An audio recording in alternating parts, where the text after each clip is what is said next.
அனு, நான் வேலைக்கு போயிட்டு வரேன். சூர்யா, சொல்ல சொல்ல கேட்கவே மாட்டீங்க. வேலைக்கெல்லாம் போக வேண்டாம் சூர்யா. மறுபடியும் உங்களுக்கு ஏதாவது ஒன்று ஆயிடுச்சுன்னா? அப்படிலாம் எதுவும் ஆகாது அனு. இல்ல சூர்யா, முன்னாடி அடிச்சவங்க மறுபடியும் வந்து உங்களை அடிச்சிட்டாங்கன்னா எனக்கு பயமா இருக்கு சூர்யா. நீங்க வீட்ல இருங்க, நான் வேலைக்கு போறேன். இங்க பாரு அனு, நீ காலேஜுக்கு போகணும். ஏற்கனவே எனக்காக நீ 4 நாளா காலேஜுக்கே போகல. ஒழுங்கா உன்னோட படிப்பை முடிக்கிறதுக்கு பாரு. நீங்களும் தானே படிக்கணும். நான் வீட்ல இருந்தே படிச்சு எழுதிக்கிடுவேன். நீ ரெகுலரா காலேஜுக்கு போயிட்டு இருக்கவ. இன்னைக்கு எனக்கு லீவு தான் சூர்யா, நாளைக்கு லீவு தான். திங்கக்கிழமையில இருந்தாவது ஒழுங்கா காலேஜுக்கு போறதுக்கு பாரு. வேலைக்கு போறேன், அங்க போறேன், இங்க போறேன்ட்டு எதையாவது நினைச்சிட்டு படிப்பை கெடுத்துறாத. நம்மளும் வாழ்க்கையில முன்னேறணும். சூர்யா, உங்களுக்கு ஏதாவது ஆயிருமோன்னு நினைச்சு நினைச்சு எனக்கு ரொம்ப பயமா இருக்கு. என்னால காலேஜுக்கு போனாலும் நிம்மதியா படிக்க முடியாது சூர்யா. உங்க கூடயே ஆபீஸ்க்கு கூட்டிட்டு போறீங்களா?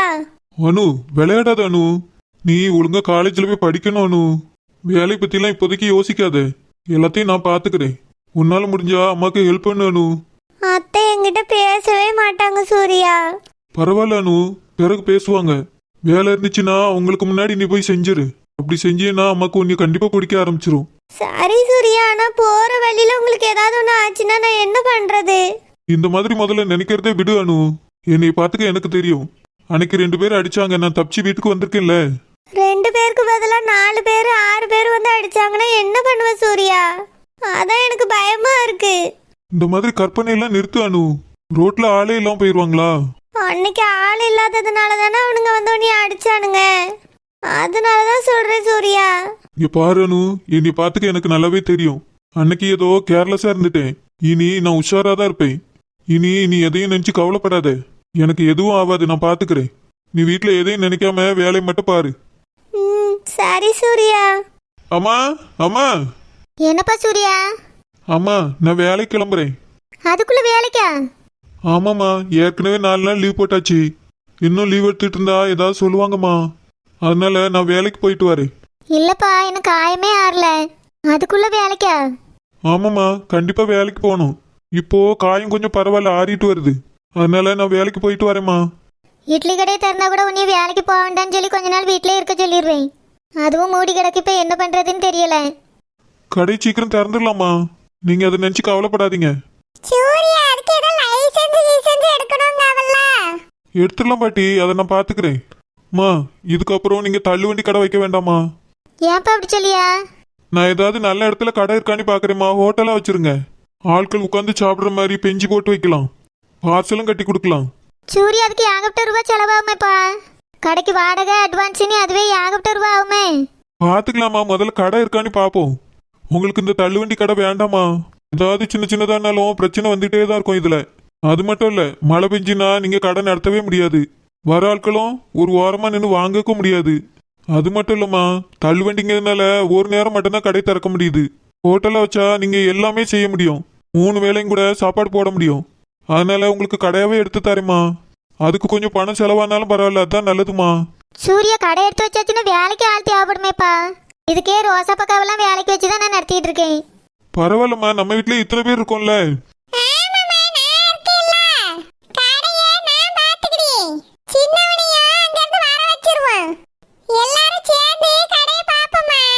அதெல்லாம் முடியாது. சின்னவனெல்லாம் படிப்பை விட்டுட்டு வர சொல்ல முடியாது. அவன் நல்லபடியா படிச்சு பெரிய ஆள் ஆகணும். சூர்யாவும் அவன் வேலையை அவன் செய்யணும். என் புருஷனும் அவிய செய்ய வேலையை அவங்க பார்க்கணும். எல்லாரும் ஒரு கடையை எடுத்து வச்சுட்டு அளவே உட்காந்துருந்தா ஒண்ணுமே நடக்காது, பணமும் வராது. அம்மா, நான் வேலைக்கு போயிட்டு வந்து ஃப்ரீயா இருக்க நேரத்துல கடைக்கு வரேம்மா. வீட்டுல உங்களுக்கு ஏதாவது வேலை செய்யணும்னு சொல்லுங்க, நானும் அனுவும் செய்வோம். சூர்யா, ஹோட்டல் கடைனாலே காலையில ரொம்ப வியாபாரம் நடக்கும். அந்த நேரத்துல நீங்க எல்லாரும் வேலைக்கு கிளம்புவீங்க. உங்களுக்கும் சாப்பாடு செஞ்சு தரணும்னா என்ன பண்றது? பாட்டி, அனு காலேஜுக்கு போகணும் பாட்டி. போயிட்டு வந்த பிறகு வேணா நாங்க எல்லா வேலையும் பாத்துக்கிடுவோம். வேண்டாம் வேண்டாம், இவளை நம்பில நான் எந்த வேலையும் ஆரம்பிக்க மாட்டேன். வேலைக்கு என்ன நம்ம ஊருக்குள்ள ஆளா கிடைக்காது. ஏன் தங்கச்சி கிட்ட சொன்னா போதும், எத்தனை ஆள்னாலும் அவ ஏற்பாடு பண்ணி விடுவா. நீ கவலைப்படாதம்மா, நம்ம பெரிய ஹோட்டலா ஆரம்பிச்சிருவோம். ஏத்தே, ரொம்ப பெரிய ஹோட்டல்லாம் வேண்டாம். சிம்பிளா கிடைச்சாலும் போதும் தேய். நிறைய ஆள் வச்சு சம்பளம் கொடுக்குற அளவுக்குலாம் நம்மளால முடியாது. சரோஜா அவ கூட ஒரு 2-3 பேர் வேலைக்கு வச்சாலே போதும். அந்த மாதிரி சிம்பிளா ஒரு கடையை பார்ப்போம் முதல்ல. சரோஜா, முதல்ல கடை கிடைக்கட்டுமா, அதுக்கப்புறம் இதை பத்தி பேசிக்கிடுவோம். சரிங்க. மா நான் ஆபீஸ் கிளம்புறேம்மா. சரிப்பா சூர்யா, பார்த்து பத்திரமா போயிட்டு வா. யாராவது தெரியாத ஆட்கள் வந்து வண்டியை நிறுத்துன்னு சொன்னா நிறுத்தாதப்பா. லிஃப்ட் கேட்டாலும் கொடுக்காத. சரிம்மா. கவனமா இருியா. முன்னாடி மாதிரி 2 பேர் 3 பேர் வந்து மறிச்சவனா வண்டி நிறுத்திடாத. சூர்யா, நானும் ஆபீஸ்க்கு தான்ப்பா கிளம்புறேன். நானும் உன் வண்டியிலே வரட்டுமா?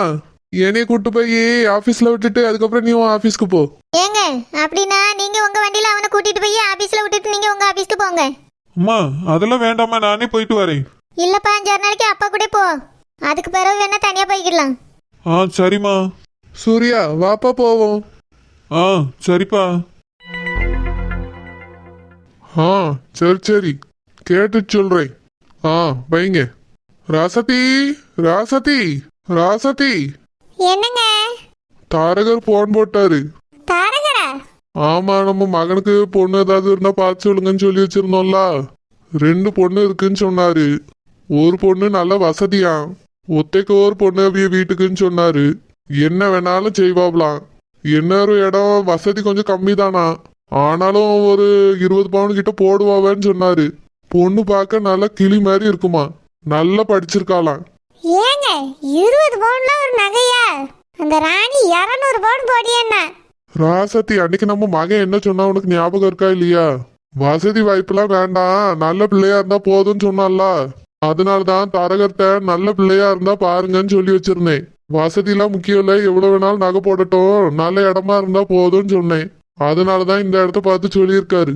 நல்ல பிள்ளையா, குடும்பமும் நல்ல குடும்பம்னு சொல்லியாரு. நாளைக்கு நானும் ஃப்ரீயா தான் இருப்பேன். கார்த்தியும் வீட்டுல தான் இருப்பான். போய் பொண்ணு பார்த்துட்டு வந்துருவோமா? ஏங்க 20 பவுன்ல ஒரு நகைன்னு அது எப்படி எடுக்க முடியும்? சொந்தக்கார வீட்டை என்னத்த சொல்ல? எல்லாரும் மூஞ்சில காரி துப்புவாவே. உங்களுக்கு வெக்கமா இல்ல அப்படின்னு. எதுக்கு ராசத்தி? பின்ன சொந்தக்காரங்க கிட்ட என்னங்க சொல்றது? ஒரு கல்யாணம் நின்னு போனதுனால இவ எப்படி இறங்கிட்டாவன்னு நினைப்பாவே. நீ எதுவும் சொல்லாத. சொல்லக்கூடாதா? அவியலுக்கு பார்த்தாலே தெரிஞ்சிடும் ஒன்னும் இல்லாத பிச்சைக்கார குடும்பம்னு. நீங்க சும்மா இருங்க. நான் அந்த ராணியோட 2வது மகளை என் பிள்ளைக்கு கட்டிடலாம்னு நினைச்சிட்டு இருக்கேன். ராசத்தி, நீ தேவையில்லாத வேலை பார்த்துட்டு இருக்கா. நம்ம கார்த்திக்கு அவிய வீட்டு பிள்ளை வேண்டாம். ஒரு பிள்ளை ஓடி போய் அவன் பட்ட அவமானமே போதும். இன்னொரு தடவை கல்யாணம் ஏற்பாடு பண்ணி அதுவும் ஏதாவது தப்பா போய் முடிஞ்சிட போகுது. நான் தான் வந்துட்டு அன்னைக்கே சொன்னேன் இது வேண்டான்னு. அந்தால அதை விட வேண்டியதானே, எதுக்கு நீ திரும்ப திரும்ப அதையே நினைச்சிட்டு இருக்கா? நினைக்கிறதா? நான் போய் மறுபடியும் கேட்டுட்டேன். அவிய யோசிச்சு முடிவை சொல்றேன்னு சொல்லியிருக்காவ. கொஞ்சம் வெயிட் பண்ணுங்க. 20 பவுனுக்குலாம் ஆசைப்பட்டு போய் விழுந்துடாதங்க. ராசாத்தி, நான் 20 பவுனுக்குலாம் ஆசைப்பட்டு போகல. நம்ம பிள்ளைக்கு நல்ல பொண்ணா பார்க்கணும், அவ்வளவுதான். தாரகார் இந்த பிள்ளை நல்ல பிள்ளைன்னு சொன்னாரு. தாரகரு எல்லா பிள்ளையும் நல்ல பிள்ளைன்னு தான் சொல்லுவாரு. ஏன் நம்ம மகனுக்கு பார்த்தோமே ஒருத்தி, அவளையும் நல்ல பிள்ளைன்னு தான் சொன்னாரு. கடைசியில என்னாச்சு? ஒன்னும் இல்லாதவன் கூட ஓடி போயிட்டா. தாரகர் சொன்னா அவன் சொன்னான்லாம் பார்க்காதங்க. எந்த பிள்ளையை கட்டினாலும் விசாரிச்சுதான் கட்டணும். சரி, நம்ம அந்த பிள்ளைய போய் விசாரிப்போம். நான் 4 இடத்துல சொல்லி விசாரிக்கேன். அந்த ராணி அவிய வீட்டுல நம்ம பொண்ணு கெட்டாண்டா. உங்களுக்கு இப்ப என்ன பிரச்சனை? அவிய வீட்டுல பொண்ணு எடுத்தா என்ன? வேண்டான்னு சொல்றேன்ல. ஒரு தடவை பட்டாச்சு, மறுபடியும் அங்க போய் விளாண்டான்னு சொல்லி. இங்க பாருங்க, ராணியோட மூத்த மகா அவிய பேச்சு கேட்காம ஓடி போயிட்டா. அதனால வாழ்க்கை முழுக்க அவளை சேர்த்துக்கிட மாட்டாவ. எல்லா சொத்தும் இப்ப 2வது பிள்ளைக்கு தான் போகும். இந்த பிள்ளைய நம்ம மகனுக்கு கட்டிட்டா அவிய மொத்த சொத்தும் நம்மளுக்கு வந்துடும். உங்களுக்கு புரியுதா இல்லையா? சொத்துக்காக அவிய வீட்டு பிள்ளை கட்டணும்னு சொல்றியோ? சொத்துக்காக மட்டும் இல்லைங்க, அந்த பிள்ளை நல்ல பிள்ளை, அழகான பிள்ளை. நம்ம மகனை கட்டிக்கிட்டா அவனை நல்லா பாத்துக்கிடுவா. அந்த பிள்ளை அவங்க அக்காவை மாதிரி கிடையாது. அம்மா பேச்ச தட்டாத பிள்ளை. நம்ம சொல்லியும் கேட்டு நல்லபடியா நடக்கும். அவிய சம்மதிச்சிட்டாவளா? அது அவிய யோசிச்சு சொல்றேன்னு சொல்லியிருக்காவ. இப்பதானே ஒருத்தி ஓடி போயிருக்கா, அதனால கொஞ்சம் யோசிக்கணும்னு சொல்லியிருக்காவ. யோசிச்சு முடிவை சொல்லுவா. அது வரை வெயிட் பண்ணுங்க. எப்போ? இன்னும் 10 வருஷம் கழிச்சா? இல்லங்க, ஒரு 4-5 மாசத்துல சொல்லுவாவே. எனக்கு அந்த நம்பிக்கையெல்லாம் இல்ல. யோசிச்சு சொல்றேன்னு சொன்னாலே வேண்டாங்கிறதுக்காக தான் அப்படி சொல்றாவன்னு எனக்கு தோணுது. பேசாம நான் சொல்றது கேளு. தாரகர் 2 இடம் சொல்லியிருக்காரு. 2த்தையும் போய் நம்ம விசாரிப்போம். விசாரிச்சு எடுத்து நல்ல பிள்ளைய பார்த்து நம்ம மகனுக்கு கட்டி வைப்போம். நம்மகிட்ட என்ன சொத்து இல்லையா, வசதி இல்லையா? பிள்ளைய நல்லபடியா பாத்துக்கிற மாதிரி ஒரு பொண்ணு கிடைச்சாலே போதும். கார்த்தியும் அதை தான் விரும்புறான். வசதி வாய்ப்பு இல்லைனாலும் பரவாயில்ல, நல்ல பிள்ளையா பாருங்கன்னு தான் சொல்லியிருக்கான். நீ எதுக்கு அவிய சொத்துன்னு அதையே நினைச்சிட்டு இருக்கா? அது எதுக்கு நம்மளுக்கு? அவிய மகளை கட்டினா வெளிநாட்டுக்கு போகலையான்னு அவிய கேட்டுக்கிட்டே இருப்பாவ. அந்த மாதிரி தேவையில்லாத பிரச்சனையில நம்ம போய் மாட்டிக்கிட்டாண்டா ராசாத்தி. நான் சொல்றது கேளு. தரகர் சொன்ன இடத்த பாப்போம். அத பார்த்து ஒரு பிரயோஜனம் இல்ல. ராணி என்ன முடிவு சொல்றான்னு பாப்போம். அதுக்கு பிறகு நம்ம மகனுக்கு பொண்ணு பார்க்கறத பத்தி யோசிப்போம். அது வரைக்கும் கொஞ்சம் பொறுமையா இருங்க. அவிய முடிவே சொல்லாம 4-5 வருஷம் இழுத்தாம்னா என்ன செய்வா? அவ்வளவு நாளா இழுக்க மாட்டாவே. சீக்கிரமா முடிவு சொல்லுங்கன்னு சொல்லியிருக்கேன். அவியலும் சொல்றேன்னு சொல்லியிருக்காவே. கார்த்தி தான் இப்போதைக்கு கல்யாணம் வேண்டாம்னு சொல்லியிருக்கான்ல. பொறுமையா இருங்க, அவியலும் முடிவை சொல்லட்டும். அதுக்கப்புறம் நம்ம முடிவு எடுப்போம். அவசரப்படாதங்க. நல்ல இடத்த விட்டுட்டு வேற எங்கேயாவது போய் விழுந்துடக்கூடாது. அதுக்காக தான் சொல்லியே. எனக்கு என்னவோ நீ தான் அவசரப்படுற மாதிரி தெரியுது. அவிய வீட்டை நல்ல இடம்னு சொல்லிட்டு இருக்கா. எனக்கு இன்னும் அதுல நம்பிக்கையே வரல. மறுபடியும் ஒன்னால நம்ம மகன் கல்யாணத்துல ஏதாவது பிரச்சனையாச்சு அப்புறம் நான் மனுஷனாவே இருக்க மாட்டேன் ராசத்தி. அதெல்லாம் எந்த பிரச்சனையும் வராது, நான் பாத்துக்கிட்டேன். இந்த தடவை நம்ம நினைச்ச மாதிரி அவனுக்கு நல்லபடியா கல்யாணம் நடக்கும். நான் நடத்தி காட்டி.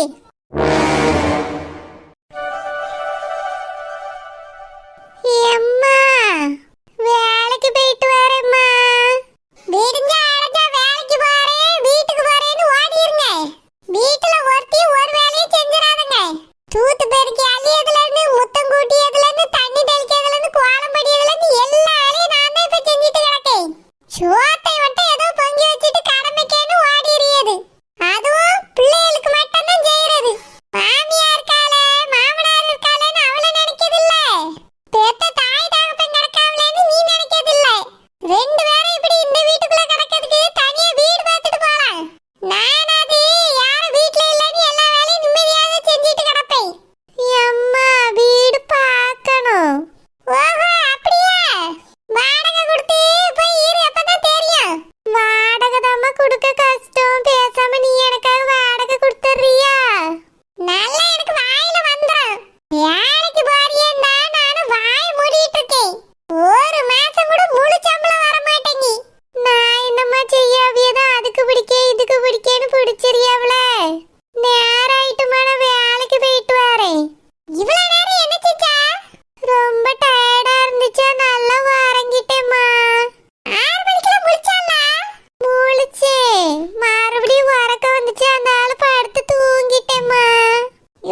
இன்னைக்கு வார